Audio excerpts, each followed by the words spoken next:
Hello students, कैसे हैं आप स्टूडेंट्स। मैं आशा करता हूँ आप लोग सभी अच्छे होंगे, स्वस्थ होंगे। स्टूडेंट्स, आज हम अपना चैप्टर नंबर 10 पढ़ रहे हैं और चैप्टर नंबर 10 में आज हम एक्सरसाइज 10.5 को पढ़ते हैं। तो मैंने आपके लिए क्वेश्चन नंबर फर्स्ट लिया है। इसमें in figure A B and C are 3 points on the circle. तो स्टूडेंट्स, ये फिगर आपको दिखाई दे रहा होगा। ये एक सर्कल है जिसका सेंटर ओ है और इस पर 3 पॉइंट ए बी और सी लिए गए हैं with center such that angle B O C 30 degree. Angle B O C वो 30 डिग्री का है और उसके बाद angle A O B 60 degree का। तो एंगल ए ओ बी ये 60 डिग्री का दे रखा है। If D is a point on the circle, तो डी है वो सर्कल के ऊपर, ये डी कोई पॉइंट है other than the arc A B C. ये आर्क ए बी सी को छोड़ करके, इस आर्क को छोड़ करके, यहाँ से लेकर इस आर्क को छोड़ करके, और इसमें सेंटर सर्कल का जो बचा हुआ हिस्सा है ना, इसके ऊपर कोई पॉइंट है, ये डी यहाँ पे है। ठीक है, find angle A D C. तो आपको एंगल ए डी सी ये वाला एंगल आपको बताना है। ठीक है, तो ये स्टूडेंट ये क्वेश्चन है। तो ज़्यादा बड़ा क्वेश्चन है, छोटा ही क्वेश्चन है, लेकिन हमें एक चीज़ इसमें ध्यान रखनी है, याद रखनी है। इसमें answer we know that the angle subtended by an arc at the center is double the angle subtended by it at any point on the remaining part of the circle। तो स्टूडेंट्स, यहाँ पे मैं इसका पहले थोड़ा सा मतलब बता देता हूँ क्या है। जैसे ये हमारा सर्कल है, ठीक है, तो सर्कल का ये सेंटर है। तो क्या है कि यहाँ पर ये आर्क है, ये वाली आर्क, ठीक है, ये आर्क सेंटर के ऊपर मान लिया 40 डिग्री का एंगल बना रही है। ठीक है, और यही आर्क ए बी, ये मैंने पॉइंट ले लिया इस आर्क को छोड़ करके, इस पॉइंट के ऊपर यहाँ से मैंने मिला दिया। तो ये एंगल कितनी डिग्री का होगा, ये एंगल आपका यहाँ से आधा होता है। तो ये 40 का, तो ये कितना रहेगा, 20 का होगा। ठीक है, तो ये वाला आपका रूल होता है कि यहाँ जो एंगल बनता है सेंटर के ऊपर, जो आर्क एंगल बनाती है, यानी आर्क है सेंटर पे जितनी डिग्री का एंगल बनाती है, उस आर्क को छोड़ करके आप कहीं भी कोई पॉइंट लेंगे सर्कल के ऊपर, तो अगर उस आर्क के दोनों पॉइंट्स को इस पॉइंट से मिलाते हैं, तो यहाँ पे जो एंगल बनता है वो, यहाँ जो एंगल है उसका आधा बनता है। यहाँ पर अगर 60 का होता है, यहाँ पे 30 का बनता है। यहाँ पर 80 का होता है, तो यहाँ पे 40 का बनता है। इस तरह से आधा होता है।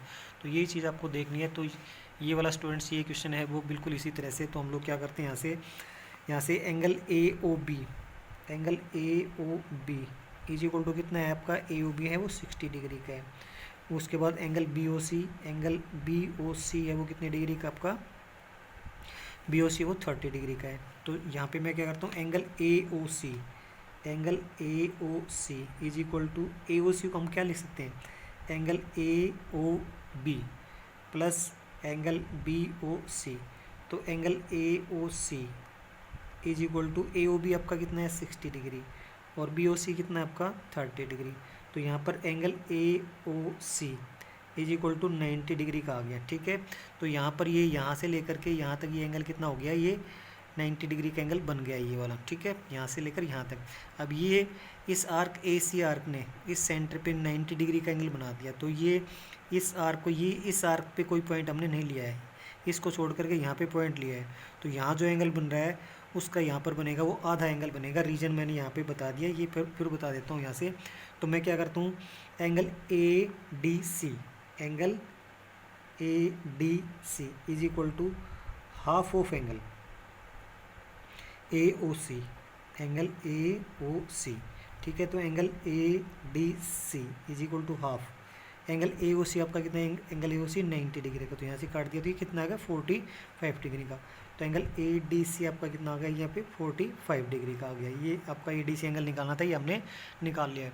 तो स्टूडेंट्स, अभी जैसे इसमें रीजन क्या रहेगा, बिकॉज यहाँ पे हम लोग देख लेते हैं यहाँ से। तो द एंगल यहाँ पे लिखते हैं द एंगल, और ये जो है ये वाली, ये यहाँ से ये वाली स्टेटमेंट है ना, यहाँ से ये स्टेटमेंट आपकी यहाँ पे ही आ जाएगी। यही स्टेटमेंट आपको यहाँ पे लिख लेनी है।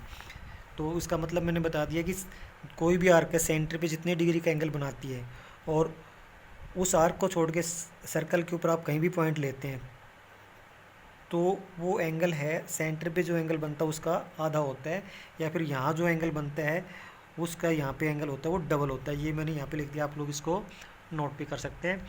तो ये आप लोग कर लेंगे। ये स्टेटमेंट है, ये वाली स्टेटमेंट यहाँ से लेकर के और ये यहाँ तक, ये वाली स्टेटमेंट आपको यहाँ पर लिख देनी है, मैंने यहाँ पे एरो मार्क लगा के लिख दिया है, तो इसका रीज़न यहाँ पे हो जाएगा। ठीक है स्टूडेंट्स, तो इस तरह से हम लोग ये वाला क्वेश्चन अपना कर सकते थे। तो अभी हमारा होमवर्क का देख लेते हैं। होमवर्क में क्या है, सोल्व एक्सरसाइज 10.5 इन फेयर नोटबुक। आपको स्टूडेंट्स 10.5 एक्सरसाइज है, जितने भी क्वेश्चन आपको आते हैं वो आप करने की कोशिश करेंगे। अगर किसी क्वेश्चन में प्रॉब्लम होगी तो हम बाद में उसको डिस्कस कर सकते हैं। Thank you students.